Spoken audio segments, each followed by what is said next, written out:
अदालत से खबर है वो मैं आप तक पहुंचा देता हूं। इसमें दो मुअज़्ज़िज़ जज साहिबान थे इस्लामाबाद हाई कोर्ट के, उनके सामने केस लगा हुआ था इमरान खान साहब को अस्पताल मुंतकिल करने के हवाले से, और दोनों जज साहिबान ने जो है वो बड़ा मायूस कुन फैसला दिया है। यानी जो सोच कर गई थी इमरान खान साहब की फैमिली या उनके वकला, वैसा नहीं हुआ बल्कि उसका उलट हो गया है। ये उम्मीद करके गए थे कि अरबाब मोहम्मद ताहिर साहब और सोमरू साहब जो दोनों जज साहिबान हैं वो इमरान खान साहब के इलाज के लिए उनके डॉक्टरों को भी इजाजत देंगे, फैमिली को भी इजाजत देंगे और उनको अस्पताल मुंतकिल भी किया जाएगा। यानी तीन उसके अंदर मेन चीजें थी दरखास्त के अंदर। नंबर एक, शिफा अस्पताल में मुंतकिल किया जाए, अदालत ने मुस्तरद कर दिया।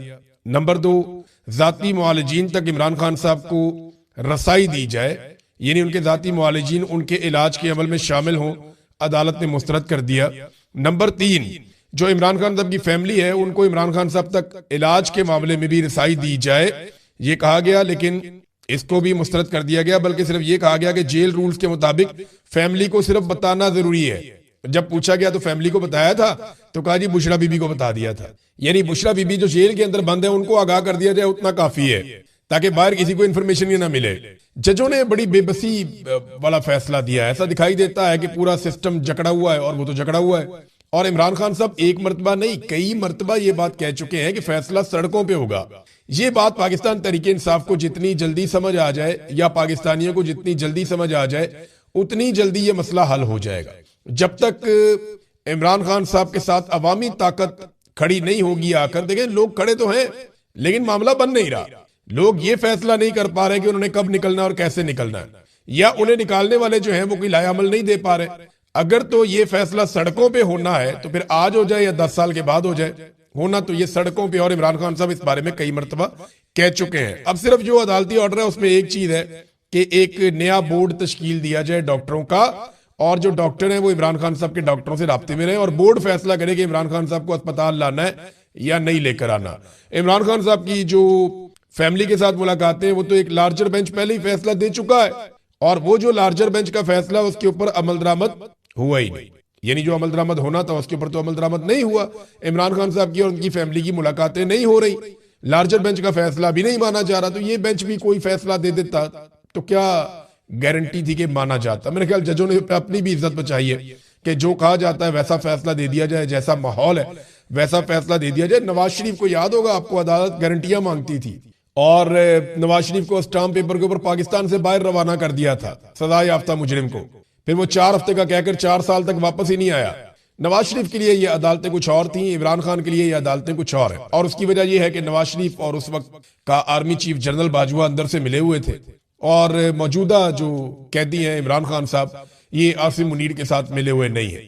यानी आसिम मुनीर से कोई हाथ मिलाने के मूड में नहीं है। इस तरह की खबरें दी जाती हैं। नजम सेठी ने कहा कि 4 जर्नैल है रिटायर, वो कोई जाते हैं इमरान खान साहब से मिलने के लिए, दावा किया गया, और वो इमरान खान साहब को मनाने की कोशिश कर रहे हैं। खुद से तो जा नहीं सकते, लाजमी बात है कि भेजने वाले ही भेजते हैं। जब फैमिली नहीं मिल पा रही तो ये 4 रिटायर्ड जर्नैल कैसे जाके मिल सकते हैं। वैसे इन खबरों का कोई सर पैर है नहीं। कुछ ये भी बताया जा रहा है कि बैरून मुल्क से पाकिस्तानी आए थे, उन्होंने आकर भी कोशिश की है इमरान खान साहब की उनको मनाने की, कोई मामला हल करने की, लेकिन इमरान खान साहब किसी किस्म की डील पे आमादा नहीं हो रहे। देखिए जो कुछ आसिम मुनीर साहब ने इमरान खान के साथ कर दिया है ना, तो आसिम मुनीर के साथ डील करना तो इमरान खान के लिए लगभग नामुमकिन हो गया। अब ये चीजें जो है वो पाकिस्तान के इदारों को, पाकिस्तान की अदलिया को, फौज को, सबको ये बात सोचनी है कि क्या सिर्फ एक आसिम मुनीर के लिए वो इतना बड़ा रिस्क ले सकते हैं जो इस वक्त लिया जा रहा है। यहाँ पे एक एग्जाम्पल भी पेश की इमरान खान साहब के वकील ने, और उन्होंने कहा कि कत्ल में मुलव्वस मुजरिम को उसकी आंख के इलाज के लिए गुज़िश्ता रोज ही चीफ जस्टिस ने रिहा किया है। आप अंदाजा करें, एक बंदे ने कत्ल किया हुआ है और वो गिरफ्तार है, और चीफ जस्टिस ने एक दिन पहले उसकी आंख के इलाज के लिए उसको रिहा कर दिया है। लेकिन इमरान खान की आंख की बिनाई जा चुकी है, यानी उसकी आंख जाया तो नहीं हुई थी, लेकिन इमरान खान की तो आंख की बिनाई जा चुकी है, और उन्हें इलाज करने की इजाजत नहीं है कि उनका इलाज वो करवाएं जाकर, उन्हें इजाजत नहीं दी जा रही। अब आ जाए नाज़रीन कुछ इंटरनेशनल खबरों की तरफ, फिर वापस आऊंगा, आपको कुछ और चीजें बताऊंगा पाकिस्तान में से। सबसे पहले तो ये है कि शहबाज शरीफ को तलब कर दिया गया है सऊदी अरब में। इससे पहले आसिम मुनीर साहब को तलब किया गया था सऊदी अरब में, और अब शहबाज शरीफ साहब को सऊदी अरब में तलब किया गया है। फील्ड मार्शल आसिम मुनीर के बारे में मैं आपको एक फैक्ट बता दूं कि गुज़िश्ता चंद दौरों में, यानी 3-4 मरतबा ये हो चुका है कि फील्ड मार्शल आसिम मुनीर सऊदी अरब गए और मोहम्मद बिन सलमान ने उनसे मुलाकात नहीं की। इसकी वजह क्या है आप सारे बखूबी समझ सकते हैं। पाकिस्तान सऊदी अरब के साथ एक दिफाई मुआहदे में, और अब पाकिस्तान को यह कहा जा रहा है सऊदी अरब की हुकूमत की जानिब से कि आओ और अपना मुआहदा पूरा करो, क्योंकि सऊदी अरब ने पाकिस्तान को बहुत पैसा दिया है, बहुत तेल दिया है, बड़ी इमदाद दी है। अब या तो पाकिस्तान को उन सहूलतों से हाथ धोना पड़ेगा या पाकिस्तान को दिफाई मुआहदे के ऊपर अमल दरामद करना पड़ेगा। अब ये दिफाई मुआहदा एक तरफा था, यानी फील्ड मार्शल आसिम मुनीर ने तय किया, शहबाज शरीफ ने साथ मिलकर मुआहदा कर दिया, कौम को कानो कान खबर ही नहीं हुई। ये अचानक जाते हैं, पता चलता है जी हमारा दिफाई मुआहदा हो गया सऊदी अरब के साथ। पार्लियामेंट में डिस्कस ही नहीं हुआ, किसी फोरम के ऊपर इस पे बातचीत ही नहीं हुई। भाई बातचीत तो होती, पता चलता कि क्या करने जा रहे हैं, किसके साथ लड़ना है। यानी ये शिक इसमें हो सकती थी अगर किसी मुसलमान बरादर इस्लामी मुल्क से कोई झगड़ा होगा सऊदी अरब का, तो उसमें पाकिस्तान का रोल क्या होगा, दिफाई मुआहदे में ये शामिल हो सकता था। लेकिन इसको पार्लियामेंट में लाया जाता तभी तो शामिल होता। बहरहाल शहबाज शरीफ साहब को तलब किया गया है, और इससे पहले शहबाज शरीफ ने राब्ता किया था ईरानी सदर से। उसमें ईरानी सदर की जानिब से बताया गया कि शहबाज शरीफ का राब्ता हुआ था, पुतिन का भी राब्ता हुआ था, लेकिन पाकिस्तान की जानिब से बिल्कुल कुछ नहीं बताया गया कि पाकिस्तानी वजीर आजम ने ईरानी सदर को क्या पैगाम पहुंचाया। देखिए पाकिस्तानी वजीर आजम जो है ना, वो इस वक्त अमेरिका के बड़े खास लोगों में से एक है, डोनाल्ड ट्रंप के बहुत खास वफादारों में से एक है। डोनाल्ड ट्रंप के खसूसी नुमाइंदे स्टीव विटकॉफ ने 2 मरतबा ये कोशिश की है मुख्तलिफ खबरों के मुताबिक कि मुज़ाकरात किए जाएं किसी तरह से। अब ये द गार्डियन ने इसके ऊपर एक खबर भी लिखी है, और द गार्डियन का दावा है कि मारूफ बरतानवी ये अखबार है, आप जानते हैं सारे, उसकी खबर के मुताबिक ईरान ने अमेरिकी सदर डोनाल्ड ट्रंप के खसूसी एलची स्टीव विटकॉफ की तरफ से भेजे गए जंगबंदी के 2 पैगामात को मुस्तरद कर दिया। देखिए अमेरिका जंगबंदी चाहता है, शहबाज शरीफ को भी इसके लिए इस्तेमाल किया गया। शहबाज शरीफ ने ईरान से राब्ता किया कि जी जंगबंदी कर दें, मेहरबानी करें, आप अमेरिका की तरफ से भी है और सऊदी अरब की तरफ से भी है, तो आप जंगबंदी करें। लेकिन ईरान ने इनकार कर दिया और अपनी शराइत रख दी है। अब स्टीव विटकॉफ की तरफ से भेजे गए जंगबंदी के 2 पैगामात को ईरान ने मुस्तरद किया, क्योंकि ईरानी की आदत को लगता है कि वो जंग हार नहीं रहे। ईरान के वजीर खारजा ने कहा कि सिर्फ अमेरिका की तरफ से जंग खत्म करने का ऐलान काफी नहीं होगा। ईरान का मौक़िफ़ है कि जंगबंदी तभी मुमकिन होगी जब अमेरिका ये पक्की जमानत देगा कि वो दोबारा ईरान पर हमला नहीं करेगा। अब ईरानी पार्लियामेंट के स्पीकर ने भी स्टेटमेंट दिया कि ईरान जंगबंदी नहीं करना चाहता और दुश्मन के हर हमले का फौरन जवाब दिया जाएगा। फिर एक और स्टेटमेंट भी आया ईरान से कि अब ईरान अपनी मर्जी से अटैक करेगा, ईरान पे अटैक किया जाए या ना किया जाए। हुज्जत तमाम हो चुकी है, अमेरिका और इसराइल ने वादा खिलाफी करते हुए हमला कर दिया है, लिहाजा ईरान अब अपनी मर्जी से हमले करेगा। अब आबना हरमुज़ के ऊपर भी उनका कंट्रोल है मुकम्मल तौर पे। शहबाज शरीफ ने कोशिश की, विटकॉफ ने कोशिश की, कुछ और लोगों ने कोशिश की, लेकिन ईरान जंगबंदी कर नहीं रहा, क्योंकि 3 शराइत रख दी हैं ईरानी हुकूमत ने। ईरान के सदर ने जो 3 शराइत रखी, उनमें जो पहली बड़ी शर्त है वो ये है कि ईरान के हुकूक को तस्लीम किया जाए, यानी उसे तजारत की इजाजत दी जाए। ईरान के ऊपर जो पाबंदियां लगाई जाती हैं गलत किस्म की, वो पाबंदियां खत्म की जाएं और ईरान को भी वही मुकाम दिया जाए जो बाकी मुल्कों को दिया जाता है। नंबर 2 उन्होंने कहा जी मुआवजा अदा किया जाए, जो हमारा नुकसान किया जा रहा है उसका मुआवजा अदा करें। आगे चल के बताता हूं नुकसान क्या हुआ। नंबर 3 वो ये कहते हैं कि हमें आलमी गारंटियां दी जाएं कि आइंदा हमारे ऊपर किसी किस्म का कोई अटैक नहीं किया जाएगा। अब ये 3 चीजें बड़ी इंपॉर्टेंट है। तो शहबाज शरीफ साहब को सऊदी अरब ने बुलाया, 2 चीजें हो सकती हैं, एक तो ये है कि ईरान को लड़ाई से रोका जाए, हमलों से रोका जाए, और दूसरा सऊदी अरब ये डिमांड करेगा कि पाकिस्तान की फौज अब आबनाए हरमुज़ को खुलवाए और पाकिस्तान की फौज सऊदी अरब के जो टैंकर्स हैं उनको तहफ़्फ़ुज़ फराहम करे कि वो आबनाए हरमुज़ में से गुजरे। और ये भी मुतालबा हो सकता है कि सऊदी सरजमीन की हिफाजत के लिए पाकिस्तानी फौज पहुंच जाए और वो ईरान के साथ एक लड़ाई में उतरे। अब क्या पाकिस्तान ईरान के साथ एक जंग में जाने वाला है? ये वो बड़ा सवाल है जो हर पाकिस्तानी जानना चाहता है। इसका जवाब पाकिस्तानी जाती तौर पे किसी जंग में जाने के लिए तैयार नहीं है। पाकिस्तान बिल्कुल नहीं चाहता कि पाकिस्तान ईरान के साथ किसी जंग के अंदर जाए। ये बात बिल्कुल ठीक है और मैं पूरे यकीन से कहता हूं कि पाकिस्तान ईरान के साथ किसी जंग में जाना नहीं चाहता।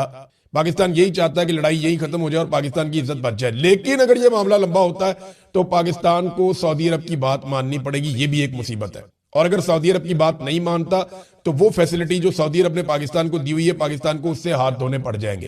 पहले ही पाकिस्तान की हुकूमत ने एक बोंगी मार दी है कि सऊदी अरब जब बहुत मुश्किल में है, बड़ी तकलीफ में है और उसने पाकिस्तान को पुकारा तो पाकिस्तानियों ने साथ ही $10 अरब मांग लिया कि जनाब $5 अरब तो आप हमारे कौमी खजाने के अंदर रख दें, वहां पे डिपॉजिट कर दें और $5 अरब का आप हमें तेल दे दें। अब पाकिस्तान ने जब इस किस्म की डिमांड की तो ये बड़ा अजीब लगता है कि जब कोई मुश्किल में हो तो आप उसकी मुश्किल से फायदा उठाएं। और ये देखें, सऊदी अरब के पाकिस्तान के ताल्लुकात किसी और नौइयत के हैं। रियासतें अपने मफादात देखती हैं, ये बात ठीक है, लेकिन सऊदीज इस बात को भूलेंगे नहीं, वो इसको याद रखेंगे।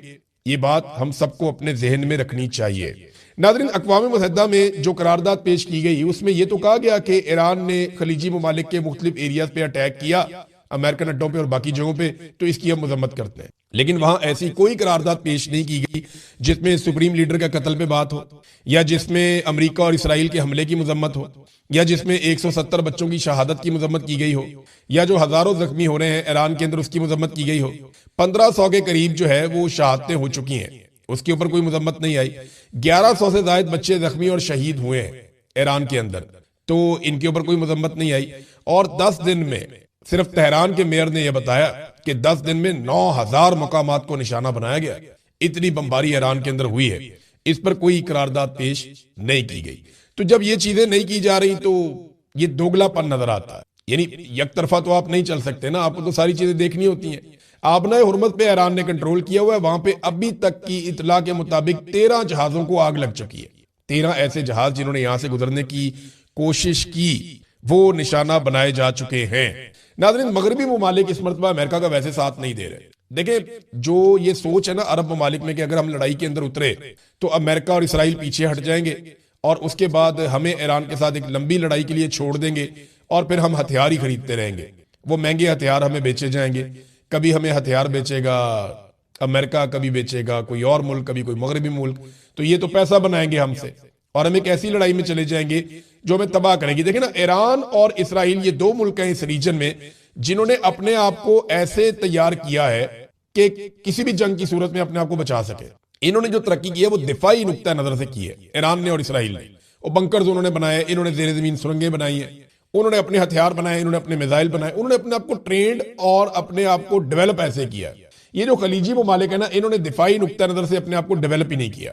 इन्होंने अंधाधुंध तामीरात की हैं, बड़ी शानदार बिल्डिंग बनाई हैं, बड़ी जबरदस्त सड़कें बनाई हैं, बड़ा शानदार किस्म का सिस्टम डेवलप किया है जदीद तरीन, लेकिन दिफाई नुक्ता नजर से नहीं किया। तो ये बहुत वुल्नरेबल है। मिसाल के तौर पे दो लोगों की लड़ाई हो जाए, एक का घर ईंटों से बना हुआ और दूसरे का शीशे से बना हुआ है, और दोनों के हाथों में मारने के लिए पत्थर हो, तो नुकसान जो है वो शीशे का कीमती घर जिसका होगा उसका होगा। तो अरब ममालिक ने अपने आप को दिफाई नुक्ता नजर से डेवलप नहीं किया, इसराइल ने और ईरान ने किया है। तो उनका नुकसान उतना नहीं होगा जितना अरब ममालिक का हो जाएगा। वो इस बात को समझते हैं और उनकी पूरी कोशिश है कि किसी तरह ईरान पे दबाव डाल के जंग बंद करवाई जा सके।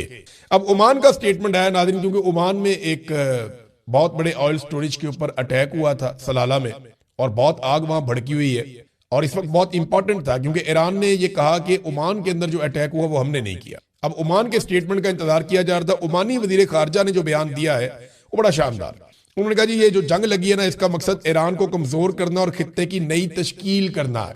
यानी वो जो कहते हैं कि एक्सपेंशन करना चाह रहा है इसराइल, ग्रेटर इसराइल के मामला हैं, वो उस तरफ इशारा कर रहे हैं कि जनाब ये तो खित्ते की नई तश्कील करने जा रहे हैं और ईरान को कमजोर करना चाहते हैं। फलस्तीनी रियासत के क्याम को रोकना इस हमले का मकसद है, ये भी उन्होंने कहा। और फिर ओमान ने बड़ा क्लियरली एक स्टेटमेंट दिया कि ओमान बोर्ड ऑफ पीस का हिस्सा नहीं बनेगा। यानी जो ट्रंप ने बोर्ड ऑफ पीस बनाया, ओमान उसका हिस्सा नहीं रहेगा, ये उन्होंने कहा। और इसराइल से ताल्लुकात कभी कायम नहीं करेंगे, उनके साथ हालात हमारे नॉर्मलाइज नहीं होंगे। अब ये जो स्टेटमेंट है ये बड़ा क्लियर है ओमान की जानिब से, और ऐसा लगता है कि अरबों को ईरानियों से लड़ाने की जो कोशिश है वो उतनी कामयाब नहीं हुई है अमेरिका की जानिब से जितने दावे शुरू में किए जा रहे थे या जिस किस्म की उम्मीद लगाई जा रही थी। नाज़रीन, खलीजी ममालिक में जो आलमी मालियाती इदारे हैं वो शदीद खतरे में पड़ गए हैं। बहुत सारे लोग अपना पैसा निकाल के खलीजी ममालिक से जाना चाहते हैं, और कई लोग कह रहे हैं जी वो वापस नहीं आएंगे, ये ममालिक महफूज नहीं है। और अरब ममालिक जो हैं वो ये सोच रहे हैं कि हमने तो अमेरिका पे इन्हिसार किया था, अरबों डॉलर खर्च किए थे कि ये हमारी हिफाजत करेंगे, और जब वक्त आया तो ये निकल गए हमें अकेला छोड़ के, और इन्होंने हमसे ज्यादा इसराइल की हिफाजत के लिए कोशिश की, बल्कि हमारे हथियार यहां से उठाकर इसराइल ले गए उनको बचाने के लिए, और अभी जनूबी कोरिया से भी हथियार उठाकर ला रहे हैं कि किसी तरह भी इसराइल की मदद की जाए। अब खलीज के अंदर जो मालियाती इदारे हैं वो अपने दफातर बंद कर रहे हैं, क्योंकि ईरान के अंदर मालियाती इदारों पे अटैक किया गया, उनके बैंक पे अटैक किया गया, तो ईरान की फौज ने फिर ऐलान किया कि हम भी इसी तरह के हमले कर सकते हैं अमेरिका और इसराइल के जो आलमी मालियाती इदारे या उनके शेयर्स जिनमें मौजूद हैं उनके ऊपर। तो फिर खलीजी ममालिक में बहुत तेजी से आलमी मालियाती इदारे अपने दफातर बंद कर रहे हैं, और इसका भी नुकसान होगा। नाज़रीन, मैंने आपको बताया था कि मगरबी ममालिक उस तरह से खड़े नहीं हुए अमेरिका के साथ जैसे पहले खड़े होते थे, यानी जर्मनी अभी तक इस जंग का हिस्सा नहीं बना। यहां बरतानिया के अंदर जो पार्लियामेंट में बातचीत हुई, बड़ी शदीद तनकीद हुई हुकूमत के ऊपर, वो इस जंग का प्रॉपर हिस्सा नहीं बना। इसी तरह से फ्रांस ने मुखालफत की है, स्पेन ने मुखालफत की है, स्कैंडिनेवियन कंट्रीज ने मुखालफत की है, और अब कनाडा के वजीर आजम ने भी ये स्टेटमेंट दे दिया है कि ईरान जंग में हम कभी हिस्सा नहीं लेंगे। बड़ा कैटेगोरिकली उन्होंने कह दिया। तो डोनाल्ड ट्रंप पहली मर्तबा अपने रवायती और पुराने इत्तेहादियों से काफी दूर दिखाई दे रहे हैं, और अमेरिका के लिए ये बड़ी अलार्मिंग सिचुएशन है। नाज़रीन, पाकिस्तान के अंदर से 2-3 खबरें हैं, मैं जल्दी से आपके सामने रख देता हूं। नंबर 1 तो ये है कि बार्सिलोना स्पेन के अंदर एक पाकिस्तानी रहते थे, ये सोराब बाइक्स वाले हैं गालिबन, ये नुमान कैसर साहब, ये इनको स्पेन से वापस पाकिस्तान आए थे ये अपने मुकदमात का सामना करने के लिए, और रेड वारंट की वजह से आए थे, क्योंकि रेड वारंट हो गए थे और इंटरपोल के मामला थे, तो ये वापस पाकिस्तान आए। इन्होंने अदालतों के सामने सरेंडर किया, और उसके बाद जेल से निकलते हुए इन्हें वहां से अगवा कर लिया गया और इनको उठाकर ले गई पुलिस, और फिर जैसे सीसीडी करती है, इन्हें भी जाली पुलिस मुकाबले के अंदर पार कर दिया गया, इन्हें मार दिया गया। जब इन्हें पकड़ा गया था ना, तब ये आवाज उठाई गई थी कि इन्हें मार ना दिया जाए, बड़ी अपीलें की गई, सबने बताया, लेकिन फिर मार दिया गया। अब मामला ये है कि कोई मुजरिम है, मुलजिम है, कातिल है, कुछ भी है, आपने अदालत के जरिए सजा देनी होती है। अदालत अगर जमानत दे रही है तो आप उसको बाहर निकाल के कत्ल कर सकते हैं, यह है बड़ा सवाल। और देखिए, इंटरपोल आप पे भरोसा कैसे करेगा? अब अगर आप इंटरपोल को कहेंगे रेड वारंट के जरिए किसी पाकिस्तानी को हवाले करें, तो वो पाकिस्तानी ये मिसालें पेश नहीं करेगा, जनाब ये बंदा भी गया था, ये बंदा भी गया था, ये बंदा भी गया था, उन्होंने वहां कत्ल कर दिया, लिहाजा आप मुझे वापस ना भेजें, वहां पे तो उनको असाइलम मिलना शुरू हो जाएंगे। तो ये बड़ी अजीबोगरीब हरकत शुरू कर दी है पंजाब हुकूमत ने, और इसका नुकसान पाकिस्तान को होगा। नाज़रीन, लाहौर में एक और 2.5 साल का बच्चा गटर में गिर गया। अब टिकटॉकर किधर है बताए ना? वो तो बड़ी लंबी प्रेस कॉन्फ्रेंस, जनाब एयरपोर्ट के ऊपर मीटिंग, तो ब्यूरोक्रेसी की बेइज्जती, तो जनाब आ जाओ जी, सारा मीडिया इसको चला रहा था, जमीन आसमान के कलाबे मिलाए जा रहे थे कि दुनिया की सबसे अच्छी एडमिनिस्ट्रेटर। वो एक और बच्चा लाहौर में गटर में गिर के जाँ बहक हो गया, 2.5 साल का बच्चा। अब किधर है? बोले ना, बात करें, सामने आए। नहीं, इनको सिर्फ सस्ता सौदा और चूरन बेचना होता है कौम के सामने, इन्हें अवाम से कोई लगाव